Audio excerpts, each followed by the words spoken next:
Jermell and Jermall. Is the Charlo reputation on the line? Please like and subscribe, share on all forms of social media, help us hit 10,000 subscribers. Please leave us a comment below. Welcome to another episode of Friday Check Hook. Jermell Charlo fights on Sunday against Jorge Cota. Let's start with that one. Jermell needs to blow Cota out. Not beat him, not just stop him. He needs to blow him out. Cota is a tough guy, decent fighter who has been stopped. He's been stopped twice in his career. Once by Erickson Lubin and once by, get this, Marco Antonio Rubio about 6-7 years ago. He just lost to the Banana Jason Rosario in his last outing. That's the kind of guy he is. Charlo needs to blow him out. He needs to look great. He just doesn't need to get a win. He needs to make a statement in this fight. It's a late replacement. He's supposed to fight Harrison in a rematch. Harrison got injured. Now he's stuck with Cota. He needs to make a statement in this fight. Even before the Harrison fight, Charlo struggled in the Trout fight. A fight we scored 6 rounds. 6 rounds to 6, but we gave Charlo the bout 114-112 as a result of the 2 knockdowns he scored. He knocked Trout down once in the 3rd and then again in the 9th. Charlo did not look good in that fight either. He was getting popped with the right jab and caught with plenty of straight lefts from Trout. Jermell came out on the right side of a very close decision. One we thought he deserved it, but he just barely eked it out. He did not look good in that fight, which took us to the Tony Harrison fight. Again, we also don't think he looked good against Tony Harrison. Very controversial decision, very close fight. A lot of people think Jermell Charlo got robbed. We did score at 116-112, 8 rounds to 4 for Jermell Charlo. We thought Jermell won based on landing power shots, landing lots of right hands. We landed more power shots, cleaner, more popping, cleaner shots. But there were many close rounds, and Jermell ate a lot of jab. He ate jab after jab after jab. We thought the right hands were worth more. They were, he did more damage with the right hand. His right hand was worth more than the jabs of Harrison, but he did eat a lot. He ate a lot of jabs against Trout. Look, Jermell Charlo has regressed. His footwork looked terrible. His defense was leaky, to say the least. And that's against Tony Harrison. Harrison was destroyed and stopped by Jarrett Hurd in the 9th round. He was also stopped by Willie Nelson in the 9th round. This really isn't an A-level fighter. He's kind of a B or B plus guy. And his fight prior to Charlo, he really struggled with Issei Smith. A fight many, including us, think that Issei Smith won. Look, Harrison's a good boxer, slick mover, does things well. But he's not supposed to be at the level of Jermell Charlo. He's not supposed to be. He was not supposed to beat him.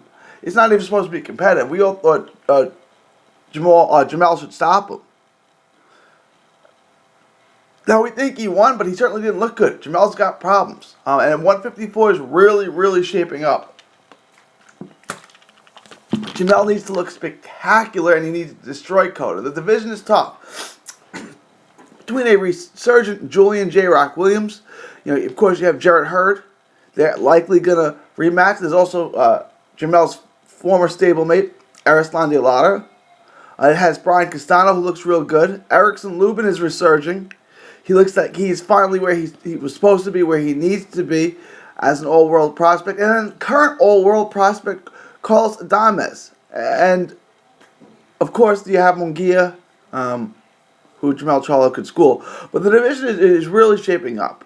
He has the name appeal, but with another so-so performance, he can fall into, I don't want to say irrelevance, but he can fall into the middle of the pack and be overlooked by the other names in the division. Look, Carlos Adames, he's going to get a world title shot soon. He fights on the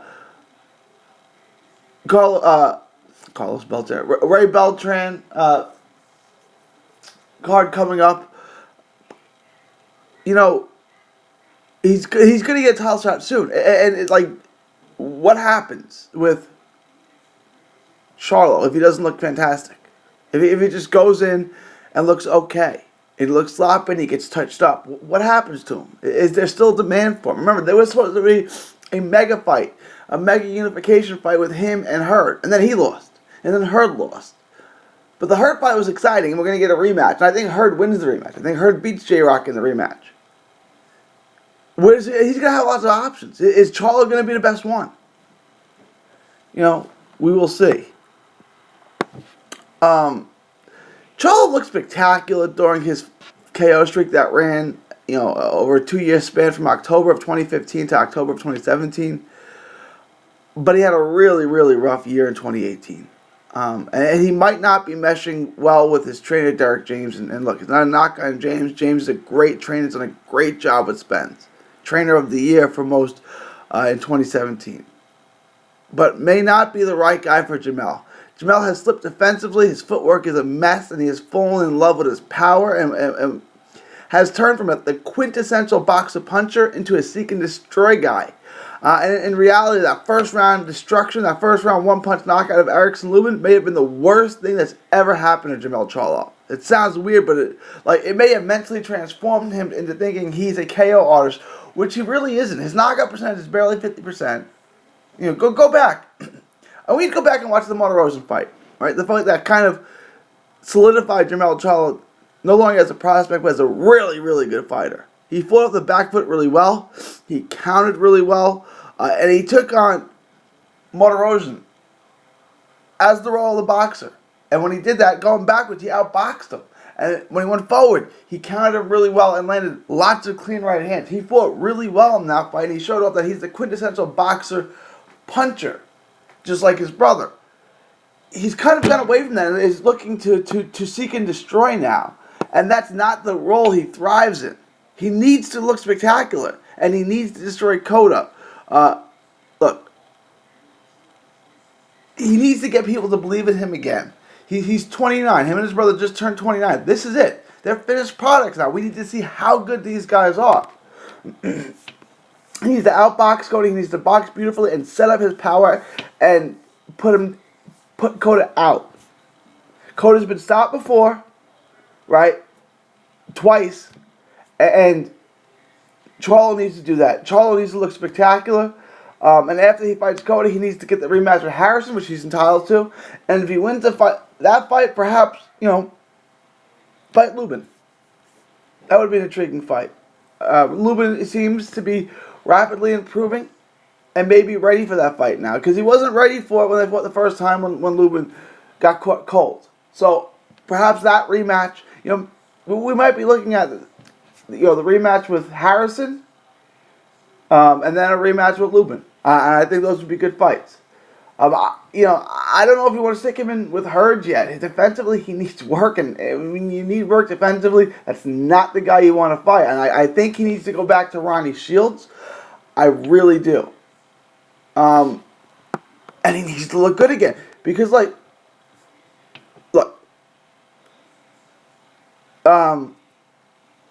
there's a lot of names in that division. Like I said, Adames is going to get a title shot. Munguia's got a belt. He's not going to fight Munguia. I don't know that he can beat Hurd, right? So, there's going to be a lot of guys battling for a title shot. And Charlo needs to make a statement that he deserves one.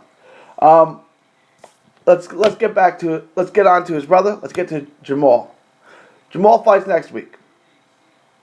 He's fighting the winner of the contender, Brandon the Cannon Adams, for no reason in particular. No disrespect to Adams, because I respect him. He won the contender. He's a good fighter. He should not be fighting Charlo.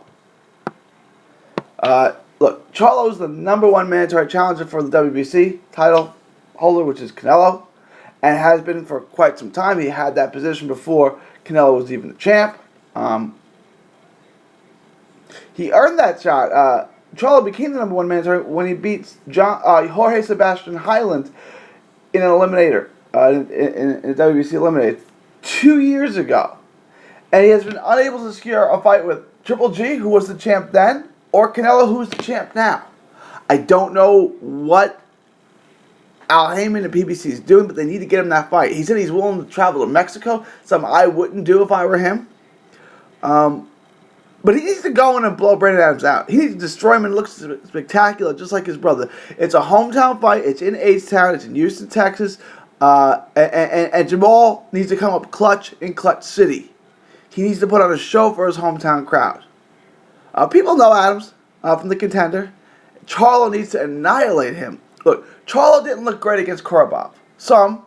A small but mentionable minority of the people thought that Korobov won that fight. We didn't. We scored the fight for Jermell. But he was losing the fight early. And he had to rally and sweep most of the second half of the round. We had him winning 6, 7, 8, 9, 10, 12. And only losing the 11th in the entire second half of the fight. And he needed to do that to eke out the decision that we believe he earned. We think that Jermell Charlo won, and we think Jermell Charlo beat Harrison on that night. Okay, we thought they both won. But there are arguments that they both lost. And those arguments aren't ridiculous. Look, we're Texans. I'm a vocal fan of Jermell Charlo. He didn't look great against Korobov, but he figured him out, and he did enough to win. Look, maybe he should just stay clear of southpaws like that. Who fight like Korobov.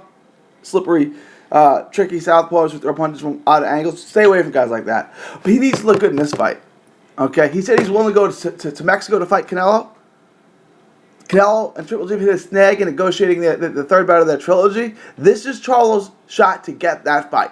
He needs to look great, destroy a lower level opponent, erase the Korobov fight, erase that from people's memories, and put himself in position where people are demanding he fight Canelo. And the only way he can get that is for him to destroy Adams and remind everyone that he is in that upper. He is the number 2 or 3 middleweight in the world. Right? Jacobs came up short. Triple G's getting older. He needs to show that he's the next best guy, and that he needs to look so good that people are demanding that fight. And Mauricio Suleiman says, okay, you're getting your mandatory. I'm mandating this fight. This fight has to happen next. That's what he's got to do. So he's got to go out there and blow up Brandon Adams, which he should be able to do. Jermell Charlo is a really, really good fighter. He's really skilled. He's big and strong for the division. And obviously he packs a lot of power, and he knows how to set his power up. And he can box. He can box going backwards and go. He's an excellent fighter. He really is. And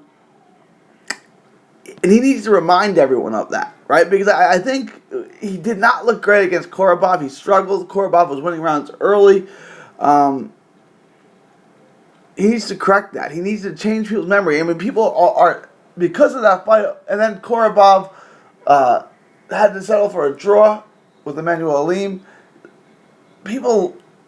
He needs to change minds. Both brothers need to change minds and remind everyone how they got to this level and why they were so hyped and why they were young world champions and just exactly how good they are. Because they are both tremendously skilled. And we thought for a while that these two were going to be the future of PPC, that they were going to carry the torch, and they both regressed. They're 29 now. They need to get back. It starts this week, Sunday, in Las Vegas with Jermell, and then next week Jermall fights. Let us know what you think. Leave your thoughts, comments below. Please help us hit 10,000 subscribers. Like and subscribe, follow, and share us on all forms of social media. For another episode of Friday Check Hook, from Texas to the world, this is 3D Boxing saying thank you and God bless. Enjoy 3D Boxing vlog videos? Show us some love by clicking the like button. Don't miss a tweet, post, story, or video. 3dboxingvlog.com is also on Facebook, Twitter, and Instagram. Hit the subscribe button now to stay inside the ring.